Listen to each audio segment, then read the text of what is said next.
Бүгдээрээ сайн уу? My name цувралыг товчлон хүргэж байна. Живо сургууль дээрээ дээрлэлтээс болж зовж шаналж байгаа охин юм. Сургуулийнх нь түүнтэй хамт нэг сургуульд сурахыг хүсдэггүй. Учир нь тэд түүнийг дээрэмчний охин гэж гадуурхдаг. Сургуулийнхны гадуурхалтаас болж Живод маш хэцүү санагддаг. Гэхдээ үүнээс ч илүү хэцүү нь аавынхын талаар байн асуудаг цагдаа нар юм.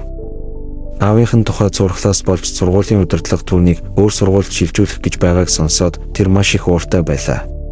Нэгэн өдөр Живо өөрийг нь маш их дээрлэхэж байгаад тэсвэр төвчээр нь барагдах болно.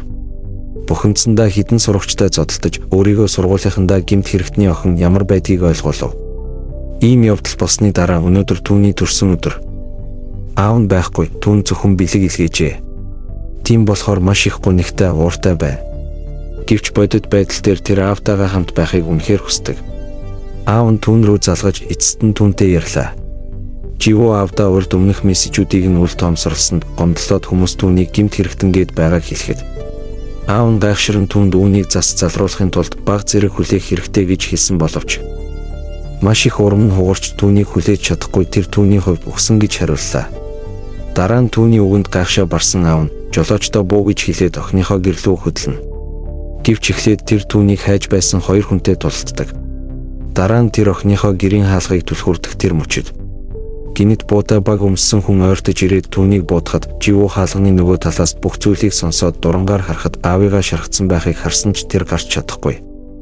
Аав нь түүнээс уучлалт гуйж түүний амьдралыг маш хэцүү болгосон энэ бүхэн аавынх нь буруу гэж хэлв. Живо түүнд үгүй ээ. Энэ худлаа гэж хэллээ. Мэдээж тэр аавыгаа шалан дээр ийм байдалтай ухсан байхыг хараад маш их цочирдлоо. Аавынх нь оршуулах ёслол дээр хідэн залуус ирлээ. Живо урд байгаа залуугаас аавынх нь босс мөн эсхийг мөн аавынх нь хийсэн муу зүйл юу байсан юм бэ гэд. Сүүлд нь тэр түүнээс аавыг нь хэн хөнөөсөн талаар том асуултыг асуулаа. Аав нь түүний хувьд хамгийн хайртай ах шиг нь тэр сайн аав байсан, үргэлж санаж байх болно гэж хариулав. Живо сүүлчийн удаа аавтайгаа уулзахаар морг дээр очиод нэг хачин юм анзаарлаа. Аав нь цээжиндээ могоо шиг шивээстэй байсан. Тэр бас түүний гарт сорив байгааг анзаарч аавтайгаа далайн ирэг дээр хамт зугаалснаа гинэд санаж эхлэв. Ажлаа цэгцэлж дуусгачаад хамтдаа амьдрахын тулд далайн ирэг дээр байшин барина гэж аав нь хэлснийг дурслаа. Живо цагдаагийн газар руу очиж асууна. Та нар яагаад хэргийг хаасан юм бэ? Офицер түүнийг хэн алсан тухай нотлох баримт байхгүй гэж түүнд хэлв. Офицер түүнээс аавыг нь юу ярьж байсныг асуулаа. Учир нь тэр хамгийн их эрен сурвалжлагдаж байсан хүмүүсийн жагсаалтад багтаж сургаггүй болоод 3 сар болж байсан гэлээ. Живо түүнийг дахиж хүлээхгүй. Түүний хувьд өгсөн гэж аавдаа хэлснээ санав. Живо мужинтэй ярилцаж алуурчныг олмоор байгаагаа хэлв. Мужин түүнээс олоод дараа нь яах гэж байгаа юм гэхэд түүнийг алах болно гэж түүнд хариулахад мужин түүнд хутга өгөөд намайг алуурчин гэж төсөөлөд үзтээ гэж хэлээд одоо хүслээ гүйцэлдүүл аливэ. Охин чичирч түүнд хутгийг буцааж өгөхөд тэр түүнийг цохиод унгаачихв. Живо гэртээ байхад нэг хүн хаалгыг нь тогшхыг сонсоод хар юудэнтэй эрэхтэйг харах болно. Живо алуурчныг хайх гэж оролдлоо. Тэднээс үүнийг хэн хийснийг мэдэж байгаа гэсэн сураг гарлаа. Харамсалтай нь тэдгээр хүмүүс гэмт хэрэгтнүүд бөгөөд түүнийг хорлох гэж байсан байлаа. Ийм байдлаас нь мужин түүнийг аварна. Одоо тайван байх ёстой гэж хэлэхэд тэр түүнд чадахгүй гэж хариуллаа. Хэн ч юу ч хийхгүй аавын чинь өгсөн нь түүний буруу байсан гэлээ. Мужин түүнээс өшөө авахыг хүсэж байгаа эсхийг асуув. Ямар ч үнээр хамаагүй тэр түүнд юу ч хийхэд бэлэн гэдгийг хэлэхэд эхлээд хүн алж чаддаг байх ёстой гэж хариуллаа. Мужин Живог бэлтгэлийн газар хүргэж өгөөд түүний шин гэр гив. Нэг бачка гарч ирээд түүнд зориг гаргуул тэр барилгад амьдарч бүлэглэлийн жинхэнэ нэг хэсэг болно гэж хэлв. Түүний шин байсан болохоор гэрийн ажил хийлгэж үргэлж дарамттай. Таны харж байгаагаар энэ газар ирчүүдээр дүүрэн. Тэр цорын ганц эмэгтэй юм. Мужин түүн дээр ирж зөвлөгөө өгч алах талаар бодох хэрэгтэй хэлээд өрсөлдөгчөө хэрхэн чадваргүй болох болон зарим арга техникийг зааж өгдөг. Живо тэмцээнд орж бүх өрсөлдөгчөө буулгаж авсан учраас бүгдийг гайхшруулж байлаа. Гэхдээ хамгийн гайхалтай нь тэр шилдэгүүдийн нэгийг ялсан. Ялагдсан залуу түүнээс өшөөгөө авахыг хүсч түүнийг хохироохыг хүсч байсан боловч тэр хүслээ гүйцэлдүүлж чаддаггүй. Дараа нь түүнийг мужин дээр аваачхад тэр хийх гэж оролцсон зүйлийнхэн төлөө нүрийг нь цусна. Тэд Ганжи Живог хөнөөх гэж байсан хэрэгээр бүлэглээс хөөсөн түнд шин нэртэй шин үнэмлэхтэй болгосон гэж хэллээ. Мужин түнд буу өгч энэ бол түүний аавыг хөнөөсөн буу бөгөөд аавыг нь хөнөөсөн хүн бол цагдаа байсан тул түүнийг олж халах ёстой гэж хэлв. Живо олон жилийн турш бэлтгэл сургуульд хийн бэлтгэгдэж гэмт хэргийн бүлэглэлийн нэг хэсэг боловч одоогоор цагдаа эмэгтэй юм. Тэрээр цагдаагийн байгууллагад ажиллаж байгаа ба хар тамхитай тэмцэх хилтэст ороогүй байсан ч тэгж чадсан. Мужийн Живод аав нь түүний амийг аварсан гэж хэлээд хутгаа өгч алуурчныг олж хөнөөхийг түүнд захилаа. Гэмт бүлэг түүнийг үргэлж хамгаалан санаа зовох хэрэггүй гэлээ. Пилто түүнд итгэхгүй байсан тул түүнийг хилцс рүү оруулахыг хүсээгүй. Мужийн Живог тус хилцэд орсныг мэдээд одоо тус байгууллагад тусалж чадна гэдгийг мэдэгдэв. Мансууруулах бодистой тэмцэх газрынхан хотод шинэ хар тамхи зарж байсан хүн хэн болохыг олж тогтоожээ. Ганжи хар тамхины наймаачин болж мужинтэй өрсөлдөх чадвартай болсон бололтой. Гинэт хар тамхитай тэмцэх хилцийг нь нэгжлэг хийх болоход Живо тэдний шалгах гэж байгаа хүн нь мужин гэдгийг ойлгов. Гэхдээ тэд түүний гар утсыг хураасан. Тэр түүнтэй холбогдоход хэцүү байлаа. Тэд хэргийн газарт ирэхэд Живо мужинд цухтаахад нь боломж олохын тулд буудаж гал гаргажээ. Живо аавыг алахад ашигласан буугаар гал гаргасан. Энэ нь цагдаагийн буутай ижил буу юм. Хэрэг мөрдлөгийн үеэр галын шалтгааныг буудлагатай холбоотой гэж үзэж байна. Цагдаагийн дарга зөвхөн хар тамхинаас болоод мужинийг барихыг хүссэн бол тэдний хилцийнх нь олон жилийн өмнө багийн залуу гишүүдийн нэгийг хөнөөсөн учраас барихыг хүсэж байв. Живо аавыг нь хөнөөсөн бууг ашиглаж хэргийн газарт орхисон тухайга мужинд хэлв. Цагдаагийн дарга багийн нэг нь уруугч гэж сэжиглэж байлаа. Дараа нь Ганжи хүмүүсийнхээ хамт бэлтгэлийн газар очиж тэнд байгаа бүх хүнийг ална. Учир нь мужиний бүлэгт шинэ гишүүн болох гэж байсан. Өөрт нь зүтгэж байсан нэг алах гэж тэр юм. Живо бүлгийнхээ оршуулгад оролцох үед Пилто мотоциклтай байсан энэ хүнийг сэжиглсэн ч хэнийг нь мэдсэнгүй. Бэлтгэлийн зааланд байсан хүмүүсийн аминд хүрсэн. Хүн нь Ганжи байсныг цагдаа нар ойлгосон. Мужийн шийдэмгээр Ганжиг олох ёстой гэдгийг илэрхийлв. Цагдаагийн дарга арга зохиож байна. Хоёр гэмт бүлгийн хоорондох дайныг суллахын тулд ажилласаа гарсан. Мэдээж энэ бүхэн өрх.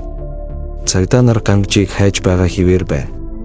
Цагдаагийн дарга мэдээлэл авахын тулд хоёр талын аль нэгтэй нь уулзгаар очдогч харин офицерыг хүлээж байгаа хүн нь мужиний баруун гар боловч ямар нэг зүйл буруу байгааг мэдэрсэн тул орхиж байгааг харж болно. Цагдаагийн дарга болон Пилто нар Живог маш хүчтэй сэжиглэж эхэллээ. Учир нь түүнийг ирснээс хойш олон зүйл бүтлгүйдсэн. Живо хэргийн газарт орхисон. Бууныхаа бүртгэлийг хар тамхитай тэмцэх газраас авсан гэдгийг ойлгов. Энэ нь цагдаагийн дарга байж магадгүй бөгөөд цагдаагийн дарга болохоор бууг нэг хилцэх гэдгийг ойлгосон. Живо түүнийг алахаар шийджээ. Дараа нь дарга нь бууг нас барсан хүнийх байсан гэж хэлэхэд багтай ажилласнаас хойш сар хүрэхгүй хугацаа өнгөрсөн ч Живо даргаагаа холбогдуулж түүний үхэлтэй холбоотой эсхийг асууна. Дарга нь түүнийг алагдсан гэв. Живо энэ мэдээллийн талаар мужинд гомдлож байна. Тэгээд тэр үед аавыг нь цагдаа алаагүй гэж үзсэн. Цагдаагийн дарга түүнээр тоглож хуурахыг хүсэж байна гэж тэр хэлж байна. Живо Ганжигийн араас Пилтотай хамт явлаа. Ганжиг нэг хүнд хар тамхи өгч байгааг хардаг. Мужийн дуртай ресторанда бас л хүн зодож байлаа. Ганжигийн байсан газар руу орж баривчилдаг бааtruуд болж байгаад Живо болон түүний хамтрагч түүнд баригдана. Ганжи мужинтай ярилцаж хүмүүс нь түүнийг алж амжаагүй байгааг хэлээд Ганжи тэднийг орхилоо. Живо болон түүний хамтрагчийн амь насанд аюул учраад байхад удалгүй мужин ирж түүнийг аварна. Мужины баруун гар Живог тэднээс урууж болцшгүй гэж санаа нь зовж байгаа харагдаж байна. Пилто Ганжиг олох гэж хичээсээр Живо эмнэлгээс гарч хэсэг чөлөө авав. Харин мужины баруун гар Живод итгэдэггүй. Түүнийг найзуудтайгаа хооллож байхад нь бичиж авч байна. Мужин болж байгаа бүх зүйлд санаа зовох болно. Нарийн бичгийн дарагдаа Живогийн нэрийг сольж далайн иргэн ойролцоох газар амьдруулахын тулд түүнд усан онгоц худалдаж авахыг хэлнэ. Живо цагдаагийн газар ирж аав нь түүнээс болж алагдсан гэж хэлж байсан цагдаатай уулзав. Тэр хүн цагдаагийн даргатай ярилцаж магадгүй учраас маш их болгоомжилж байлаа.